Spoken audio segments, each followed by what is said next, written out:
सभी को करवा चौथ व्रत की ढेर सारी शुभकामनाएं। आज की वीडियो में हम जानेंगे करवा चौथ व्रत के दिन हम चंद्रमा की पूजा कैसे करते हैं, पति की पूजा कैसे करते हैं। तो चलिए जानते हैं। तो देखिए, सबसे पहले हमें उस जगह पर आ जाना है जिस जगह पर आपको चंद्रमा है वो अच्छे से दिखाई देता है।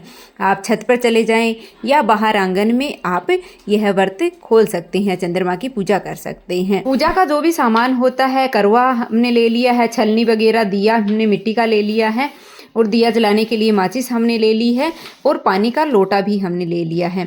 सबसे पहले हम यहाँ पर दीप प्रज्वलित कर लेंगे। मैं यहाँ पर छत पर आ गई हूँ और दीप प्रज्वलित कर लेंगे। सबसे पहले हम करवे के ऊपर आपने जो मिठाई रखी थी या भोग रखा था, वह थोड़ा सा भोग हम जो करवा हमने लिया है मिट्टी का, इसके अंदर हम डाल देते हैं। फिर जो हमने हाथ में लिया था, अनाज लिया था, गेहूं के दाने, वो भी हम इस करवे के अंदर ही डाल देंगे। आप चाहें तो हाथ में रख लें।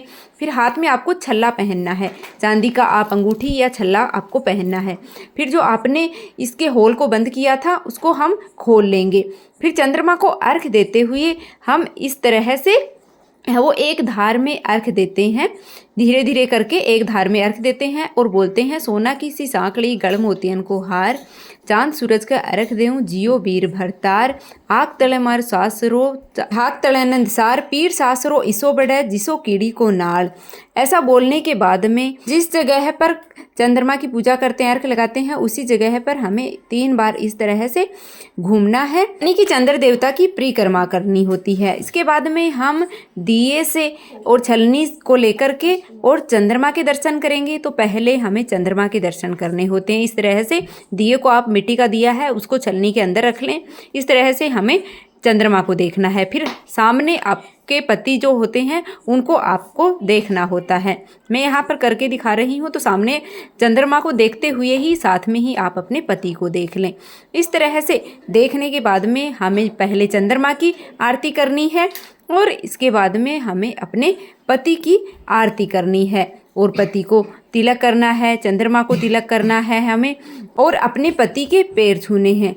फिर जो आपके पति हैं वो आपको जल पिलाएंगे। जल आपको जो करवा है उससे नहीं पीना है, आपको अलग से गिलास या फिर लोटा आप ले सकते हैं, उससे आपको जल पीना है। और जो भी आपने मिठाई वगैरह ली है वो भी आपके पति हैं, थोड़ा सा तोड़ करके आपको आपके पति को खिलाना है और आपके पति हैं वो आपको खिलाएंगे। तो इस तरह से करवा चौथ व्रत का पारण होता है। जो जूठा जल बच जाता है वह अपने बच्चों को पिलाना चाहिए। इसे ऐसा माना जाता है कि कभी भी कोई दुर्घटना है वो बच्चों के साथ नहीं होती है। फिर देखिए, जो मिठाई वगैरह बच जाती हैं, जो दिया है, इसको हम छत पे ही रख देंगे। सुबह जब पक्षी वगैरह आएंगे तो इसको खा लेंगे और दिए को भी हम यहीं पर छोड़ देंगे। फिर आप व्रत का पारण करके और आप शुद्ध सात्विक भोजन कर सकते हैं। लहसुन प्याज है वो इस दिन नहीं खाना चाहिए। आप अपनी सासू जी को बायना दे करके या सासू जी का बायना निकाल करके और फिर आप शुद्ध सात्विक भोजन ग्रहण कर सकते हैं। तो यह थी वीडियो। आपको पसंद आई तो वीडियो को लाइक कर दीजिएगा, कमेंट बॉक्स में जय माता दी लिख दीजिएगा, चैनल को सब्सक्राइब कर लेना।